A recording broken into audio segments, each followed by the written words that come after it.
More corruption plaguing Alabama's top officials? We will have the latest from the State House next. It's 7 o'clock. Your news starts right now.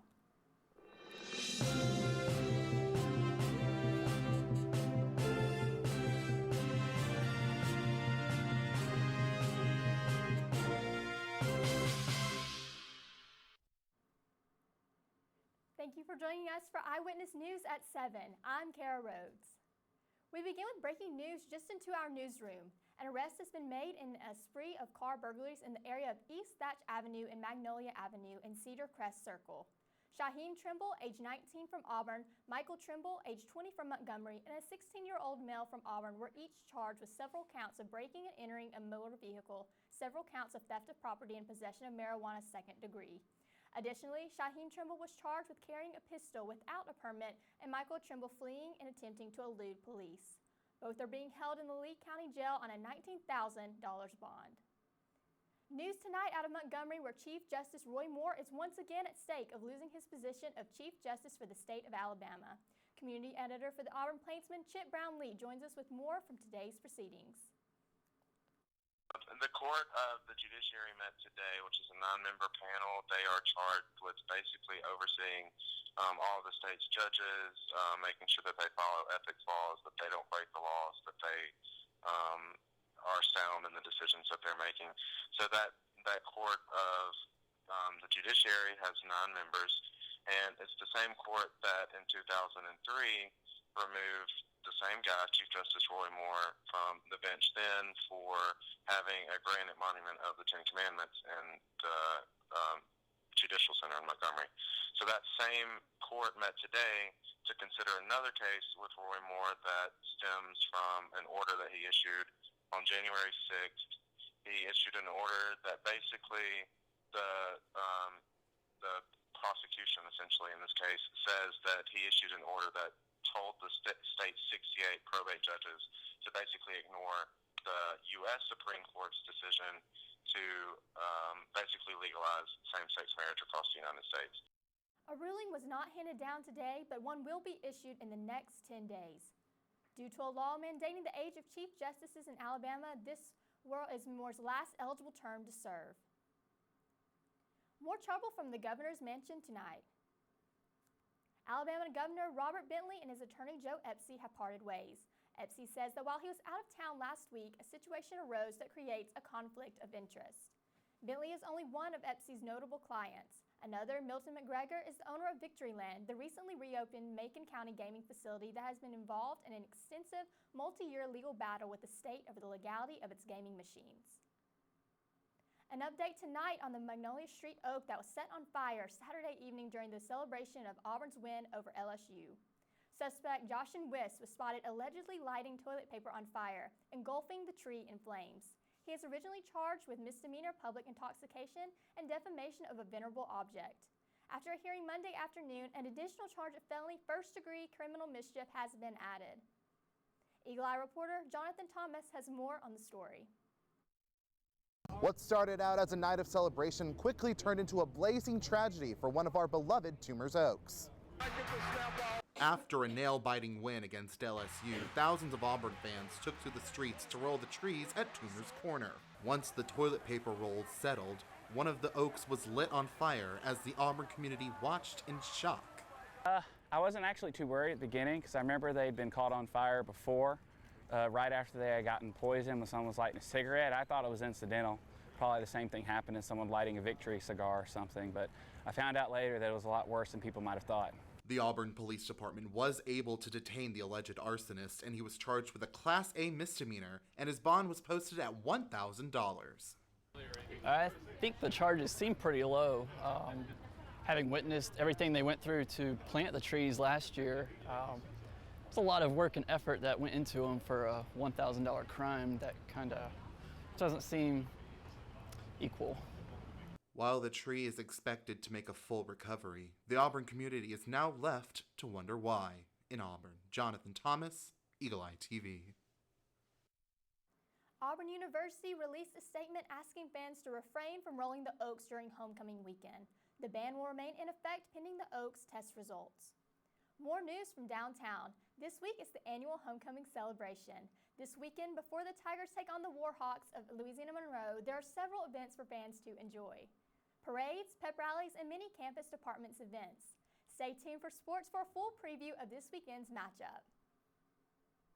While Halloween is still a month away, people are already dressing up as clowns. However, these clowns aren't looking to trick or treat, and they are becoming a threat to the community. Recently, the state of Alabama has had many incidents involving people dressing up as clowns and terrorizing the public around. Posts on Facebook have been using threats to schools around our area, frightening many of the residents and their children. While news is unclear, sources have said clowns are starting to roam around Auburn's campus during night hours, leaving students anxious and fearful.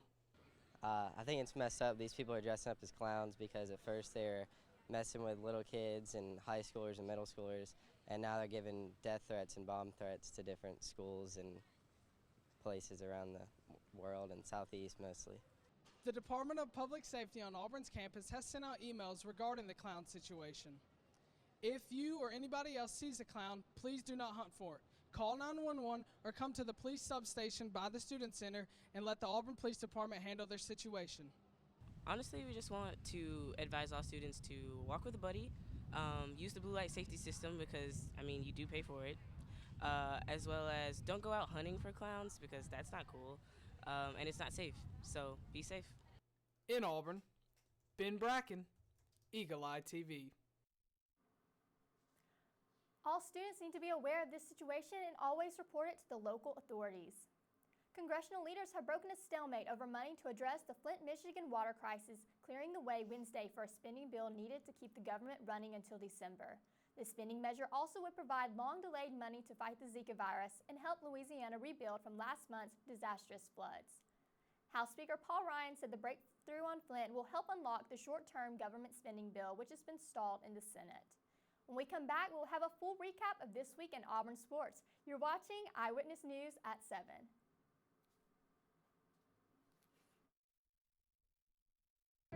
This is a place where it only takes a second to imagine your future. Grasp a new concept in class. Inspire a child's curiosity. Discover a real-world solution. Seize an unexpected opportunity. There goes Davis! This is where you gain the preparation, confidence, and determination to succeed. This is Auburn. It's never been easier to vote. Get registered, get educated, and get to the polls. No more excuses. To find your polling place, visit vote411.org.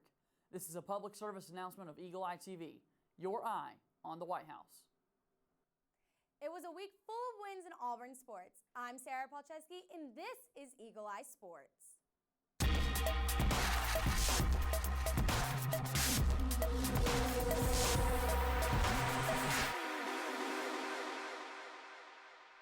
Auburn football took on the LSU Tigers in Jordan-Hare Stadium this past Saturday.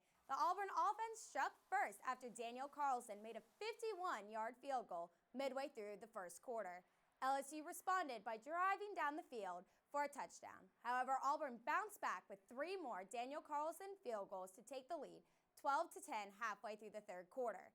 LSU took the lead after a field goal, but Daniel Carlson stepped up to the occasion yet again with 2 more field goals in the fourth quarter to take the lead 18-13. On LSU's last drive, they drove down the field to the Auburn 10. On 4th and 6, the offense hurried to the line to get the playoff. LSU snapped the ball and threw it in the back of the end zone for the win. At least for a moment, everyone thought they did. After a review, the offense did not get the playoff in time, and Auburn came away with the victory. This win brings Auburn to 2-2 for the season and drops LSU from the AP Top 25. In response of the loss, LSU fired head coach Les Miles. Auburn's next game will be at home against the University of Louisiana Monroe for a homecoming. Kickoff is at 2:30. Yesterday, Gus Malzahn announced that defensive end Paul James III will likely miss the rest of the season with a knee injury. James has 3 total tackles so far this season. Soccer hit the road this weekend for key SEC matchups. On Friday, they took down the 12th-ranked Florida Gators in Gainesville for the first time in program history, winning 3-0. 2 of the goals came from Kristen Dodson. The Tigers then traveled to Athens and defeated the Bulldogs 4-1. Kristen Dodson again netted 2 goals in the match. Soccer returns home this Friday for another SEC match against Missouri at 7 p.m. In addition to being named SEC Offensive Player of the Week, Kristen Dodson was also named the NCAA Women's National Player of the Week. Dodson had 4 goals, including 2 game winners and 2 assists over the weekend. Volleyball hosted the LSU Tigers in the Auburn Arena this past Friday. Auburn Tigers volleyball kicked off SEC play against LSU in a match to see who was the better Tiger at the Auburn Arena on Friday night. The Tigers cruised to the first 2 sets of the match with a 25-22 lead. Outside hitter Brianna McCrory led the stats with 20 kills, and libero Jessie Earl with 28 digs. Auburn nearly defeated LSU just 3 sets in, but they responded with the comeback by winning both the 3rd and 4th sets 25-23. Courtney Fierce from LSU led the stats with 8 blocks. Auburn Tiger Alexa Philly provided a total of 50 assists. Tiger fans filled the stands, keeping the game live, as well as cheerleaders. Auburn Tigers went on to win the 5th set 15-9 to take the match 3-2 from the LSU Tigers. With Eagle Eye Sports, this is Taylor Harrison and Donald Akpola. Volleyball will be hungry for another victory when they travel to Starksville this Friday to face Mississippi State. The match is set for 7 p.m. Last week, Equestrian galloped into the season, defeating Ole Miss 18-2. This week, they'll be on the road to square off against Tennessee Martin. Auburn will be back home in 2 weeks to compete against Texas A&M. Want more sports updates throughout the week? We've got you covered. Just like us on Facebook at Eagle Eye TV and catch Tiger Tally on Friday mornings. We'll be right back. So, I just moved in with this family, and it's embarrassing.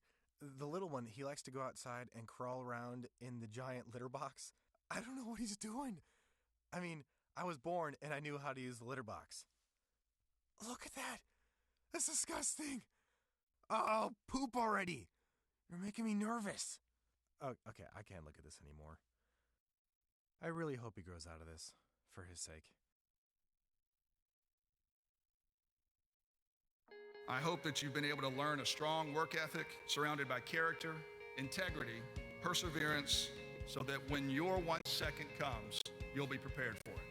Chris Davis. 45, there goes Davis! Your 1 second, our 1 second is now. And our lives have been guided by the principles of one of the greatest academic institutions in the country, Auburn University.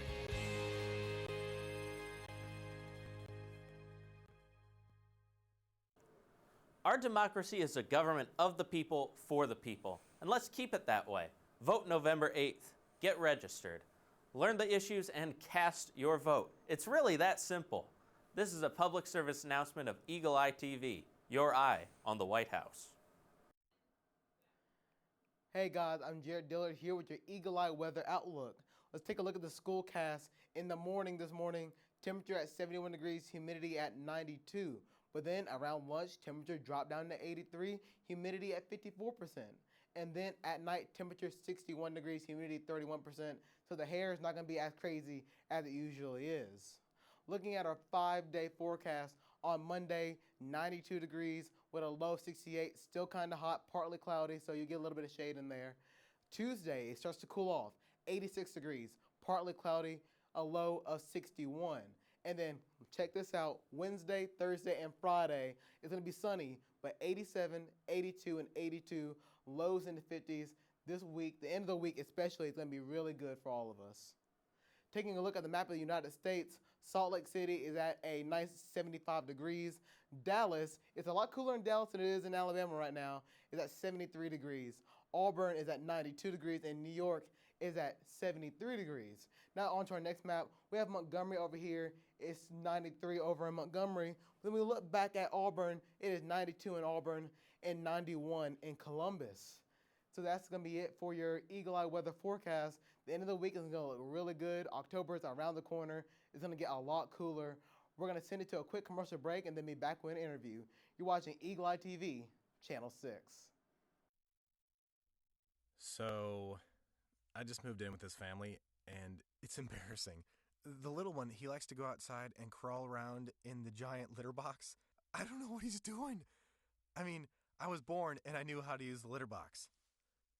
Look at that! That's disgusting! Oh, poop already! You're making me nervous. Oh, okay, I can't look at this anymore. I really hope he grows out of this, for his sake. While the Auburn family doesn't live under one roof, there's no doubt that much of the family lives in the heart of Auburn, right here on campus. While Auburn University does not mandate students live on campus, many students, particularly first-year students, choose to live on campus. Recently, the Board of Trustees approved a proposal to initiate the selection process of obtaining a project architect and construction manager to begin new student housing. Here's an inside look into Auburn's current housing and residential life on the Plains. Auburn University values its position in being one of few SEC institutions who give students the opportunity to choose whether they live on or off campus. Between the 5 on-campus neighborhoods and 32 residence halls, Auburn University Housing and Residence Life provides housing for approximately 4,800 students each year, 25% of which are upperclassmen, and an impressive 75% of students choosing to live on campus as first-year students. Here's a real-life look into what Auburn students have to say about living on campus. The dorms is pretty cool just because it's close to all our classes. I literally have to wake up like 5 minutes for my chemistry class. I can just get up and go. So I really like the dorm. It's been a blast, right in the middle of everything.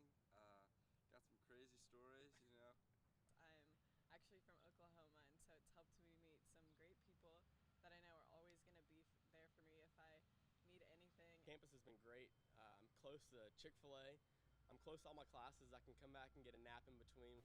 Each residential hall houses a residential assistant whose job includes serving as a first response basis to students' residential needs while ensuring that students feel welcome in their home away from home.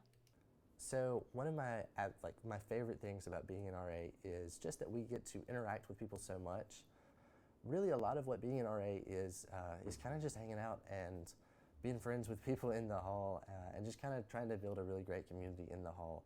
With so many first-year students deciding to live on campus, it's no surprise that new student housing is underway. The current development includes the addition of 1,000 on-campus beds, with future aims to improve the overall on-campus living experience by strategically replacing the current Hill residence halls. Reporting from Auburn University, Kara Rhodes, Eagle Eye TV. Keep up to date with housing and residential life here at Auburn University by following @AU Housing and Res Life and Auburn's home site at www.auburn.edu/housing. Auburn Guides app is available for free download through your smartphone's app store. Thank you for joining us for the news at 7. For more on the latest headlines, make sure you tune in tomorrow for Studio 1105. From all of us here at Eagle Eye Witness News, good night and War Eagle.